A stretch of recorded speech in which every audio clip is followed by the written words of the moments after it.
I'm here to present on behalf of the Faculty Senate 2 resolutions. Last year, Dr. Megan Jacobs out of the Honors College, Associate Professor in the Honors College, led what became a remarkable team of scholars that advised the Faculty Senate as it developed a thoughtful and smart response to climate change that complements the work of our colleagues on staff council and our graduate and undergraduate students who've been so passionate about addressing climate change. That team of professionals included Dr. Caroline Scruggs, Associate Dean of Research at the School of Architecture and Planning, Dr. Ravi Jain, Professor in Electrical and Computer Engineering,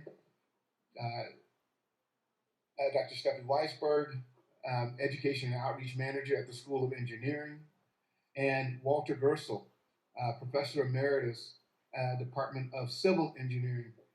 These aren't just remarkable scholars who helped the Faculty Senate to shape this resolution, but they're also remarkable teachers.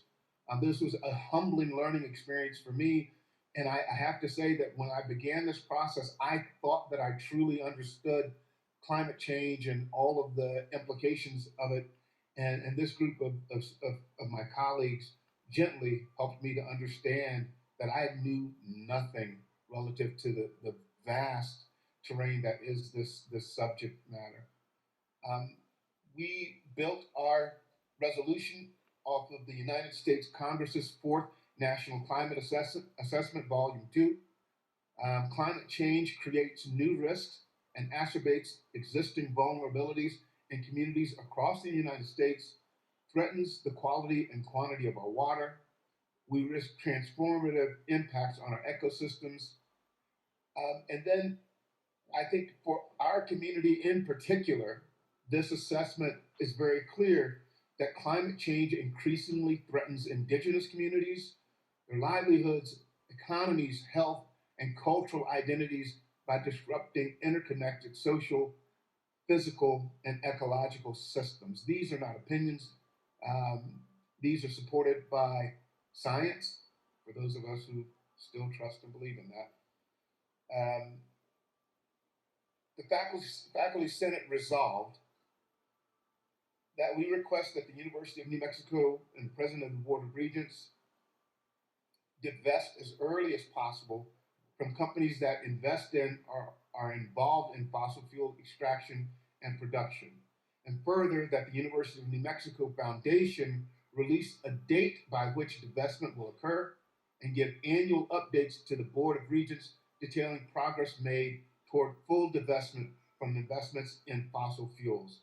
Now, we are unequivocal in that point, and I want to be clear that we spent time thinking through and discussing this, looking at what other institutions have done across the country, because there is sometimes there's a propensity to dismiss these types of resolutions as mere activism or political posturing. As I've learned, and as my colleagues have shown me, across the nation there have been successful efforts at divestment, but there has to be the stomach for it. I'm hoping that we as an institution will consider how we do that, and we do understand as a faculty that divestment is an extremely complex. It's not as simply going in and saying, okay, we're going to divest from fossil fuels. It is a complex process. It requires hard work, and that's what the Faculty Senate would like for us as an institution to do, that hard work. That we make no new investments in companies that invest in fossil fuel extraction and companies that facilitate fossil fuel production and use. That the President and the Board of Regents at the University of New Mexico partner with other institutions of higher education across the state to request that the New Mexico Educational Retirement Board adopt similar stances regarding fossil fuel and divestment. That the UNM, the University of New Mexico, directly support companies involved in fossil extraction and production that seek to transition to alternate business models. I had a great conversation with our Dean, Mitzi Montoya, about how we can begin having those types of conversations. support New Mexico communities economically disadvantaged by divestment through a suitable funding mechanism that supports innovation. For example, our grand challenges here at UNM that includes community-based participatory research to develop innovative and sustainable community economic development, entrepreneurship, and improvement of quality of life, among other social and technological initiatives and innovations related to climate change. We can be a better partner in our community on these initiatives. It's not enough merely, however, to ask for divestment.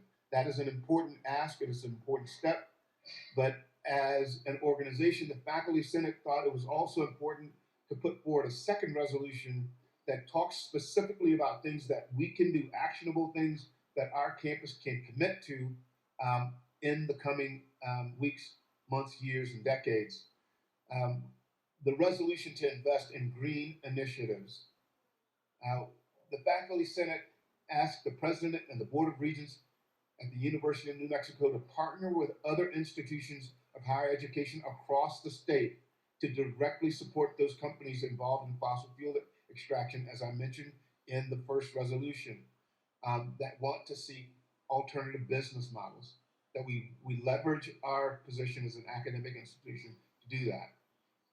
We asked that, and Dr. Constantinides has already done it, or Teresa's already done this, Vice President Constantinides, to develop a task force to develop a comprehensive clean energy plan for the University of New Mexico, and that the task force will develop a plan as soon as possible, but complete it no later than the end of 2022 to reduce the university's carbon footprint. And the Faculty Senate stands ready to participate in that process.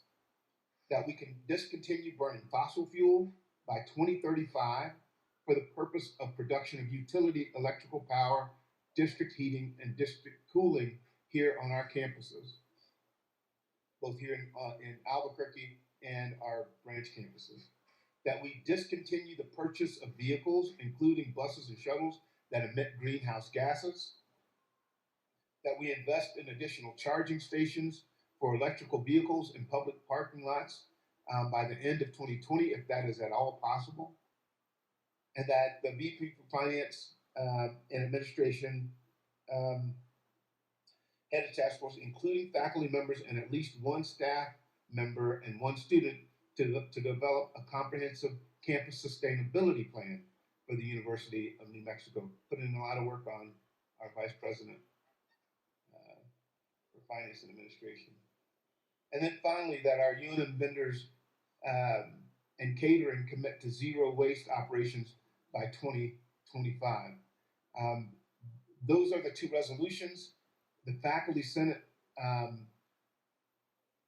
stands ready to work with the administration to develop plans and to roll up our sleeves and get to work on these initiatives, not just asking other folk to do the work. We're willing to do the work ourselves, but we need the leadership from our regents and from our president to make those things go. Thank you for your time, and I'll stand for questions. Thank you, Professor Coleman. Any questions or comments from the board? I have a comment. Regent Rael, and I apologize for not calling you Regent Rael in our vote. I was a little bit too informal, just trying to make through the FNF committee. Finnie, I appreciate what you're pursuing. It's going to be a hard lift, to be quite honest. It's going to be a hard lift. One of the things that the city, I'll put a bug in your ear, was putting in a climate change garden. So that's a visual showcase for the community to see the impacts of different kinds of pollution. So it's plants that are very sensitive to pollutants. But I mention that because when you talk about food waste, you want to use that maybe within a system that we create our own food garden or some kind of garden to showcase to people at UNM that there is impacts that are very, can be seen by very sensitive plants, but we can also feed them with the food waste. So thinking of that singularly, that there may be projects that literally feed on one another, just to keep your mind open that there's wonderful ideas like that. But as far as the philanthropy part, I think it's going to take a lot of good heads together to figure out what is possible, because the money that's invested is part of, you know, the foundation and their mission, and they have committees that look at the type of funding, and I think it's gonna take a big lift, but I'd love to see what could be proposed working with the foundation. I would just say that it's gonna be something that's gonna be more of a process than a final decision or a final action. So I would just ask those that supported this to have some patience, because I do think a big vote to turn on sustainability is gonna be a good challenge, but I think maybe we're up for that challenge. We just have to figure out how to go about it. So I thought I'd add those comments. Thank you, Regent Begay. Any other questions or comments from the board on the informational items?